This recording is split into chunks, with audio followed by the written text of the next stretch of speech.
ป้อนประโอมาโยกชนะกันเมงฮองเพลียมสตรับตายโลกเสือวนะบังฮอซาแบบนิเพลตព័ត៌មានរៀងរាល់ម៉ោងនាំមកជូនលោកអ្នកដោយ CSB Sport Official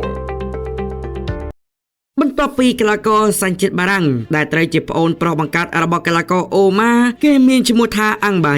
គេបានយកឈ្នះកីឡាករកម្ពុជារបស់យើងគឺហនុមានពាន់ស្និតកាន់មិញហុង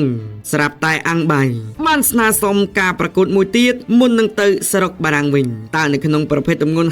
57គីឡូក្រាមអ្នកណាស័ក្តិសមអ្នកណាស័ក្តិសមពេជ្រអតិទេពហាន់ពីឬក៏ណូណាស្រេចលើកម្មវិធីជាអ្នកសម្របសម្រួលនោះទេ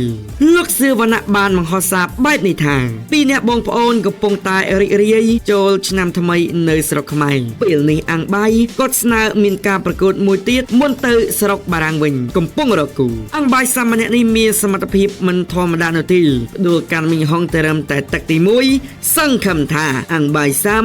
នឹងមានឈ្មោះប្រកួតឆាប់ៗនៅក្នុងប្រទេសកម្ពុជាកីឡាករមានសមត្ថភាពបែបនេះមិនគួរទុកចោលឲ្យនៅទំនេរនោះទេបើយើងនិយាយអំពីអូម៉ាវិញប៉ុន្មានប្រកួតចុងក្រោយមកនេះគាត់ពិតជាធ្វើបានល្អមែនទែនបាត់ឈ្នះទាំងឲ្យឈឹងល្បីថែមទៀតផងក៏ប៉ុន្តែគេរងបរាជ័យកាលពីថ្ងៃទី7ខែមករាឆ្នាំ2025កន្លងទៅ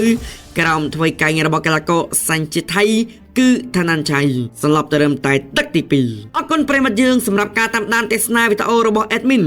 ជួបគ្នានៅវីដេអូក្រោយៗទៀតសូមអរគុណ